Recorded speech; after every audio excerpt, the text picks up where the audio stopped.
Muy buenos días, mis hermanos, que el Señor les bendiga en esta mañana. Espero que se encuentren bien.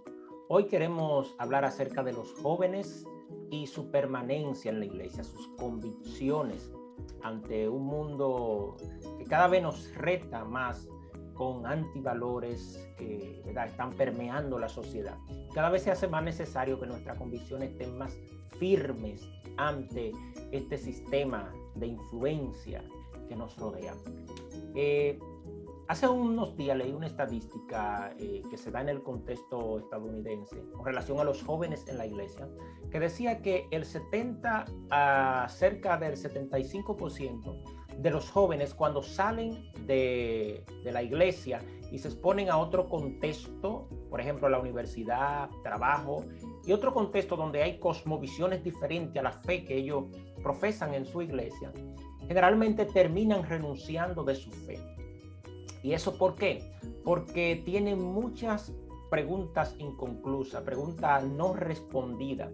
Y eso lleva como consecuencia que cuando son expuestos a otros sistemas de creencia, no tienen cómo sustentar sus creencias, su fe, y terminan entonces desertando del evangelio. Esa es una realidad en Estados Unidos, pero no es tampoco menos cierto que en República Dominicana esa es una realidad. No tenemos quizás una estadística para que haya medido este punto, pero lo más probable es que eso también es un mal en República Dominicana. Uno de los males que hemos visto en los últimos tiempos es que a veces en las iglesias diseñamos programas, los líderes juveniles diseñan programas, cultos, actividades como si fueran traje a la medida de los jóvenes, con el objetivo de que los jóvenes permanezcan, se sientan cómodos en la iglesia y que no se vayan quizá a otra iglesia o que no se vayan al mundo. El problema de esto es que todas esas estrategias a veces por lo general no son bíblicas. Y eso trae como consecuencia que los jóvenes aprenden una fe repetida por imitación, repetida, porque ven a alguien hacer algo, pero no tienen la suficiente convicción de la fe que ellos dicen profesar. Por eso cuando son expuestos a un sistema de presión, terminan desertando de su fe.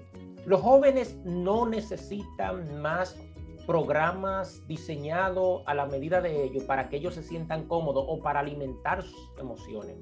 Lo que necesitan los jóvenes es volverse a la palabra de Dios, a la vida práctica de la palabra de Dios. Esa es la palabra de Dios donde nosotros podemos sustentar nuestras convicciones, y cualquier programación, diseño que nosotros hagamos por nuestros jóvenes debe estar drásticamente enfocado y sustentado en la palabra de Dios. Nuestras creencias están basadas en la palabra de Dios. Y esto no quiere decir que nosotros no hagamos conciertos, que no hagamos otras actividades que quizá a los jóvenes les agrada, pero cualquier actividad que hagamos debe estar filtrada por la palabra de Dios. Debe estar la palabra de Dios allí, en las canciones que cantamos, en las reuniones que hacemos para pasar momentos de ocio. La palabra de Dios debe permear cualquier tipo de contacto que tengamos. Es de esa manera que nuestros jóvenes van entonces a tener convicciones suficientes para enfrentarse ante un sistema que es un sistema babilónico. Y nosotros tenemos el ejemplo de Sadrach, Mesach y Abednego, que ellos tuvieron en Babilonia en medio de un sistema de creencia que era totalmente opuesto, contra cultura, contra corriente, contra religión, a lo que ellos creían. Y ellos se mantuvieron fiel, Daniel, Sadrach, Mesach y Abednego, no, sin importar el lugar donde estaban. Porque estoy seguro que ellos fueron formados, educados en el conocimiento práctico de la palabra de Dios. Ellos no estaban quizá entretenidos. Entonces a veces nuestros jóvenes están entretenidos en una iglesia, y cuando se vence ese modelo de entretención, hay que buscar otro modelo, y hay que buscar otro modelo y otro modelo. Y a veces se diseñan ministerios con la intencionalidad de mantener los jóvenes, diríamos, involucrados. Y eso, mantener los jóvenes involucrados no es malo. El problema está cuando nosotros perdemos la esencia, y esos planes, esos diseños van exclusivamente diseñados a que ellos se sientan cómodos, alimentar sus emociones. Son métodos que no confrontan el pecado. Son métodos que te hacen sentir tranquilo, y el evangelio es todo lo contrario a esto. El evangelio te incomoda. El evangelio tiende o no tiende, la intencionalidad del evangelio es confrontar nuestra realidad para que podamos cambiar. El apóstol Pablo, en primera de Timoteo, capítulo 4, versículo 12, dice a este joven, que era un ejemplo, ¿verdad?, en la fe, pero le hace un llamado y le dice: ninguno tenga en poco tu juventud, sino sé ejemplo de los creyentes. O sea, el joven está llamado a ser ejemplo de todo el mundo. ¿Cómo vamos a ser ejemplo? Bueno, practicando, viviendo la palabra de Dios. Ese recurso que necesitamos utilizar para la transformación integral de nuestros jóvenes. Ese ejemplo, ¿en qué? En palabra, en conducta, en amor, en espíritu, en fe y pureza. El joven está llamado a ser ejemplo. En medio de una generación antivalores, estamos llamados a ser ejemplo, así como fueron Sadrach, Mesach y Abednego. La presión social, religiosa y política no cambió sus convicciones. De hecho, ellos vieron allí una oportunidad para demostrar su fe en lo que ellos creían, independientemente de las consecuencias. Cuando nuestras convicciones están claras, lo que nosotros profesamos, también estamos convencidos de eso, nosotros estamos dispuestos a ir hasta las últimas consecuencias. Y cuando somos sometidos bajo presión, nuestra fe sale a flote. Pero cuando tenemos un evangelio basado en eventos, en programas, en entretenimiento, en motivaciones emocionales, cuando estamos bajo presión, entonces nuestra fe desaparece, porque no era una fe con un fundamento genuino. Y eso a veces es lo que está pasando en muchas de las actividades de los programas que estamos diseñando en nuestras iglesias para mantener supuestamente, entre comillas, nuestros jóvenes en la iglesia. El líder tiene la responsabilidad de enseñar la palabra de Dios. Y nosotros vemos el ejemplo que le da Pablo a Timoteo. Le dice: entre tanto que voy, ocúpate de la lectura, la exhortación, la enseñanza. Lectura, exhortación y enseñanza. Hoy nadie quiere leer, nadie quiere enseñar y nadie quiere exhortar. Todo el mundo quiere las cosas como por osmosis, por gourmet, rápido, instantáneo. Nadie quiere pagar un precio. La gente quiere escuchar algo, va a escuchar un mensaje, repite un mensaje, pero no está la intencionalidad de dedicar tiempo importante al estudio de la palabra de Dios. Muchos de nuestros jóvenes van a la iglesia sin Biblia, no tienen Biblia, pero tienen un teléfono, un smartphone que cuesta 12,000, 14,000, 15,000 pesos, incluso hasta 20,000 pesos, pero no tienen una Biblia. Entonces, eso es un ejemplo práctico de que las influencias que se están recibiendo a veces nuestros jóvenes en algunos contextos no son las mejores. Te hacen sentir bien, te hacen sentir cómodo, pero eso no es sostenible en el tiempo. A veces diseñamos conciertos y no es que los conciertos estén malos, los conciertos están súper buenos, pero a veces en nuestros conciertos la intencionalidad es brincar, saltar, motivar las emociones. Y a veces ni siquiera se lee la palabra de Dios. En cualquiera de nuestras reuniones cristianas, la palabra de Dios debe ser el centro. El centro no solamente en la intervención directa de la palabra de Dios, sino en la intervención de todas nuestras canciones. A veces nuestras canciones son solamente motivacionales y el concepto bíblico, los fundamentos bíblicos, los principios bíblicos no están en esas canciones. Y parecen canciones más impías que canciones cristianas. Y esas son las canciones que están escuchando nuestros jóvenes. Esas son los programas a que están expuestos muchos de nuestros jóvenes. Por eso nuestros jóvenes van a la universidad y cuando terminan la carrera ya no vuelven a la iglesia más, porque terminan descarriados, no conocen de manera práctica al Señor. ¿Por qué? Porque su fundamento estuvo en programa, en motivación, no en la convicción bíblica.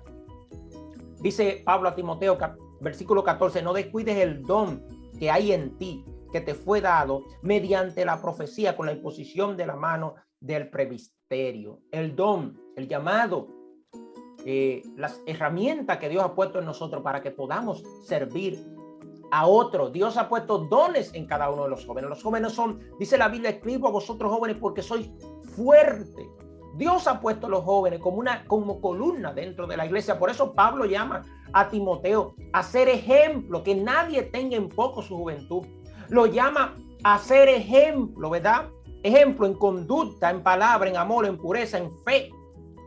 Ese es el llamado, que seamos ejemplos, pero no podemos ser ejemplos si nuestras convicciones no están claras. Entonces queremos liderar, queremos guiar, pero nosotros no estamos siendo guiados correctamente. Versículo 15 le dice Pablo, ocúpate de estas cosas, ocúpate en estas cosas, permanece en ellas para que tu aprovechamiento sea manifiesto a todos. Ten cuidado de ti mismo. Ser llamado extraordinario, ten cuidado de ti mismo. Nuestras principales luchas están dentro de nosotros. Somos tentados cuando somos atraídos y seducidos por nuestras propias concupiscencias. Debemos conocerlo a nosotros mismos. Por eso necesitamos todos los días del Señor. Necesitamos buscar el rostro del Señor. Necesitamos exponernos a la palabra de Dios, exponernos a la oración. Salir un poco más de la chabacanería, de lo motivacional y ir a lo que nos confronta. Nadie quiere ser confrontado. Esta es una generación light, una generación que prefiere que te digan la mentira para que te hagan sentir bien antes que te digan la verdad. Entonces dijo uno de los padres de la iglesia, creo que fue Juan Hus, yo prefiero matarlo con la verdad que complacerlo con la mentira o que hacerlo sentir bien con la mentira. La palabra es verdad. La Biblia dice, conoceréis la verdad y la verdad os hará libre. ¿Libre de qué? Del pecado. Libre de todas esas ataduras, libre de todos esos sistemas de pensamientos humanistas que a veces nos quieren meter en la cabeza de que tú eres el superhéroe, de que tú eres aquello, que tú eres lo otro, que tú no puedes sufrir. Por eso los jóvenes, cuando sufren, muchos de nuestros jóvenes, cuando están expuestos a sufrimiento, dejan la fe, porque se les ha enseñado un evangelio de caricatura, un evangelio de cuento de hadas, un evangelio imaginario, un evangelio de Hollywood, un evangelio de redes sociales, un evangelio que no tiene fundamento, no tiene realidad existencial. Por eso cuando es sometido al fuego, a la prueba, no aguanta la prueba. Ten cuidado de ti mismo y de la doctrina. Persiste en ello, pues haciendo esto te salvarás a ti mismo y los que te oyeren. Nuestros jóvenes, líderes juveniles, pastores juveniles, presidentes de jóvenes, nuestros jóvenes debemos entrenarlo en el conocimiento práctico de la palabra de Dios. Más que motivación, nuestros jóvenes necesitan convicción de lo que creen. Profesamos muchas cosas, pero ¿qué tan convencidos estamos de eso? El libro de Oseas dice, mi pueblo fue llevado cautivo porque le faltó el conocimiento. Y a veces cuando hablamos de conocimiento de la palabra de Dios decimos, está bien, pero ¿y la oración? La oración no es importante. Y voy a contestar de la misma manera que contestó un famoso predicador, que le preguntaron, ¿qué es más importante, la oración o la lectura de la palabra? Y él le dijo, ¿qué es más importante, inhalar o exhalar? Y le contestaron, bueno, las dos cosas son imprescindibles para vivir. Pues entonces, las dos cosas son imprescindibles para vivir. Tú no puedes ser un ente de oración, pero no leer la palabra de Dios. Porque es la palabra de Dios la que te manda a orar. O sea, la oración es un elemento práctico de la palabra de Dios. Pero tú no puedes vivir leyendo la Biblia y no orar. Es un complemento.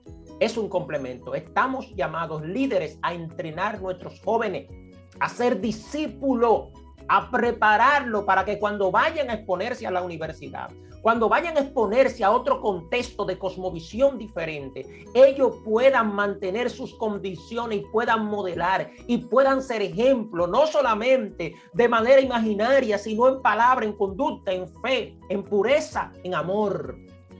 A eso estamos llamados líderes, a entrenar. Y joven que me escucha, tú estás llamado a ser ejemplo en todo tu entorno. Y para ello necesitas urgentemente, es un SOS, es un 911, necesita tomar la palabra de Dios como un recurso de fe práctico. A eso estamos llamados, a ser ejemplo en medio de esta sociedad. Pero para ello necesitamos convicciones claras para que cuando seamos sometidos al fuego de la prueba, podamos resistir y ser ejemplo y poner el nombre de Dios en alto. Dios te bendiga y hasta una próxima ocasión.